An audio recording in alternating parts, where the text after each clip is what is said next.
आप देख रहे हैं न्यू पंजाब न्यूज, जहां हर खबर आपके लिए सबसे पहले बने।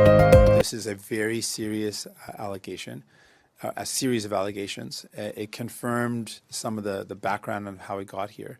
But really what it highlighted is that we've got the Indian government, specifically the Modi government, that is engaged through diplomats in Canada, criminal elements that have then gone on to shoot at Canadian homes, to shoot at Canadian businesses, to kill Canadians.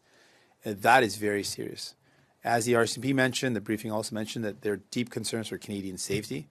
And that's why I really believe it is our responsibility. If we believe in protecting our country, I love this country, we need to do everything possible to keep people safe and to keep our democracy safe. And that's why I'm committed to the actions that I've laid out, additional steps to see what we can do to keep Canadians safe by having an emergency meeting of the Public Safety Committee, as well as making sure that we take steps to ban this extremist organization, the RSS, that comes from India, as well as making sure that we impose these severe sanctions on Indian diplomats. Are you being targeted?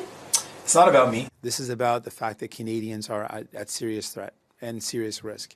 What the RCMP described is something that should be really troubling. When these acts of violence happen, if someone's shooting, if an organized member of crime is being hired or being engaged by a diplomat, which just sounds just incredibly disturbing, if that's happening, that threatens everyone that lives in that community, everyone that lives in that neighborhood. When businesses are being shot at, anyone that lives nearby, anyone that's walking nearby, this is a threat to all Canadians, and it should be taken with the utmost seriousness. I find it troubling that the only federal leader in our country right now that has not gotten security clearance to hear about foreign interference is Pierre Poilievre.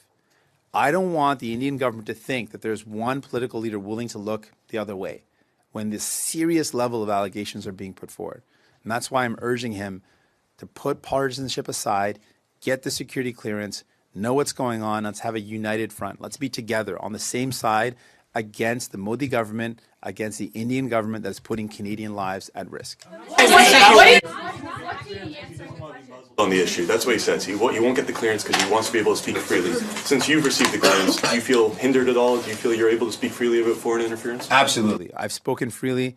I've disagreed. After I received the briefing, I disagreed with the finding of the special rapporteur. If folks remember, he came with a certain conclusion. I read the documents in that case, and I came up with a different conclusion, and I rejected what the special rapporteur had said. And so there is no that's a false allegation. That is answer about the sanctions that you want to put forward. How do you balance that against Canada's economic interests and suggesting severe sanctions when that would have potentially devastating effects in Canada's economy? I thank you for the opportunity to clarify. I mentioned very severe sanctions on Indian diplomats. Policy. So specifically on the diplomats, given the fact, I mean, let's just take a moment. We got the RCMP that said that Indian diplomats were hiring criminal elements to shoot at Canadians.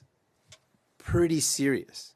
And given how serious that is, I can't see why we would do anything other than put in place severe sanctions on those diplomats, on Indian diplomats, given the allegations that they were involved in basically getting folks to shoot at Canadians, at their homes, at their businesses. So yeah, we've got to take very serious measures, but we should also work in collaboration with our allies.